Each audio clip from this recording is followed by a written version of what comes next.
हजुर साथीहरू, आज चाहिँ म यो रोमानियाको बारेमा केही टिकटक युट्युबहरूमा चाहिँ भिडियोहरू आइरहेको छ। 2026देखि चाहिँ कुनै कामहरू चेन्ज गर्दाखेरि एउटा कम्पनीबाट अर्को कम्पनीमा कामहरू चेन्ज गर्दाखेरि वर्क परमिट चाहिँ पुरानै वर्क परमिटले काम दिन्छ र रिलिज पेपरहरू पनि चाहिँदैन भनेर भिडियोहरू आइराखेको छ। त्यो भिडियोहरूमा मैले सुनिरहेको छु रिलिज पेपर नचाहिने भनेर।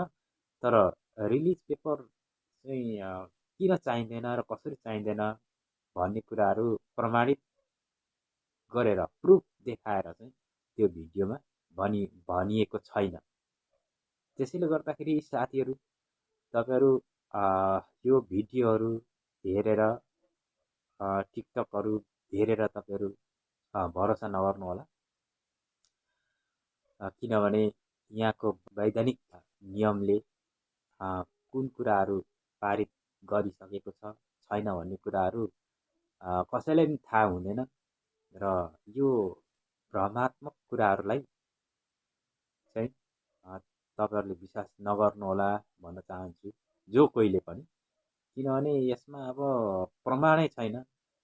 अब यहाँको सरकारले कुन खालको नियमहरू बनाउँदै जान्छ, त्यो कुराहरू कसैलाई पनि थाहा नै हुँदैन। त्यो कुराहरू बाहिर निकालिएकै हुँदैन, प्रमाणसहित बाहिर निकालिएकै हुँदैन। सबैजना अरे हो रे भन्ने कुरामा चाहिँ मान्छेहरू पछि लागेर भिडियो बनाउँछन्, हाल्छन् होइन, टिकटक युट्युबमा। तर कुनै कुरा प्रुफ देखाउनु पर्यो क्या भिडियो बनाउँदाखेरि। प्रुफ देखाएपछि होइन अनि भिडियो बनाएर हाल्दाखेरि अरूलाई विश्वास हुन्छ। अब कसैले त अब त्यतिकै प्रुफै बिना पनि विश्वास गर्छन् अनि होला भनेर बस्दा बस्दा आफ्नो जिन्दगी मात्रै बर्बाद हुन्छ। र मैले पनि जानेको होइन, मैले पनि फ्याक्ट कुरा बुझेको छुइनँ यो कुरा। र यो कुरा मैले सुने अनुसार र मैले जाने अनुसार चाहिँ अब 2026देखि वर्क परमिट चाहिँ त्यही नेपालदेखि आएको कुन वर्क परमिटमा आइएको छ त्यही वर्क परमिटले जुन कम्पनी चेन्ज गर्दै जाँदा पनि त्यही वर्क परमिटले काम दिने, तर रिलिज पेपर चाहिँ अनिवार्य चाहिने भनेर मैले चाहिँ सुनेको छु। तर मैले रिलिज पेपर पनि चाहिँदैन, वर्क परमिट पनि पुरानैले नै काम गर्छ। एउटा कम्पनीमा काम गर्दाखेरि आफूलाई मन पर्दाखेरि अथवा मन नपर्दाखेरि त्यो कम्पनीमा मन परेन भने अर्को कम्पनीमा जान सकिन्छ विदाउट रिलिज पेपर भनेर चाहिँ मैले सुनेको छुइनँ है साथीहरू। वर्क परमिट चाहिँ पुरानै वर्क परमिटले नै काम गर्छ, तर रिलिज पेपर चाहिँ अनिवार्य चाहिन्छ भनेर भनिएको छ भन्ने कुराहरू चाहिँ मैले सुनेको छु। तर मैले जानेर भनेको होइन।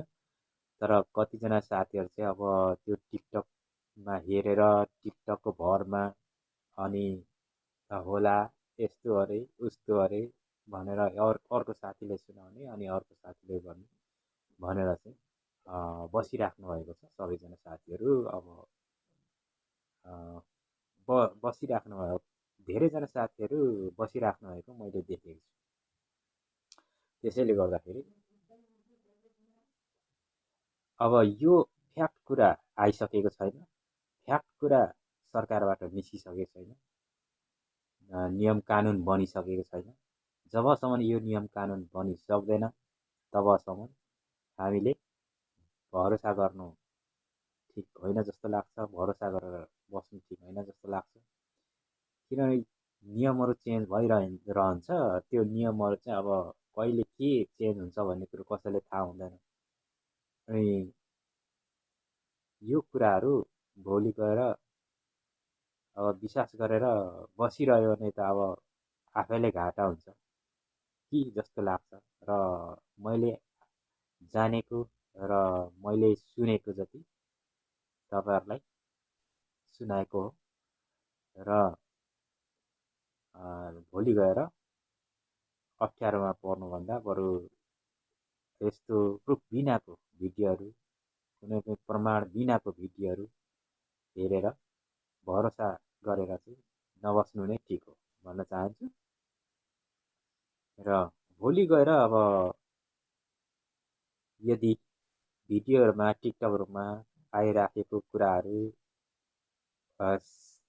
नियम लागु भयो भने त अब सबैको लागि राम्रो नै हुनेछ।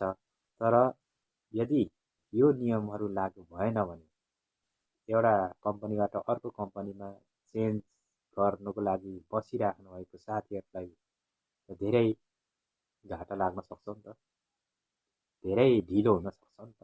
त्यही भएर चाहिँ मैले चाहिँ यो मेरो सानो सल्लाह सुझावलाई चाहिँ तपाईँहरू माझ पुगोस् भनेर चाहिँ मैले यो भिडियो बनाएको हो। र यो कुराहरू यो भिडियो बनाउनेहरूलाई पनि कसैलाई पनि थाहा छैन र प्रमाण छैन। त्यतिकै हावाको तालमा चाहिँ अब भनेर हुँदैन। एउटा ठोस प्रमाण पुर्याएर मात्रै भिडियोहरू बनाउँदाखेरि राम्रो होला भन्न चाहन्छु। र मलाई पनि थाहा छैन यसको बारेमा, भोलि गएर के नियम लागु हुन्छ के हुँदैन भन्ने कुरो कसैलाई पनि थाहा छैन। यदि नियमहरू लागु भयो, त्यो नियमहरू लागु भयो भने धेरै नै राम्रो हुनेछ भन्दै र यो मेरो छोटो सल्लाह सुझावलाई तपाईँहरूले सुनेर तपाईँहरूले पनि कमेन्टमा लेखिदिनु होला भन्न चाहन्छु। हस्त नमस्ते, धन्यवाद।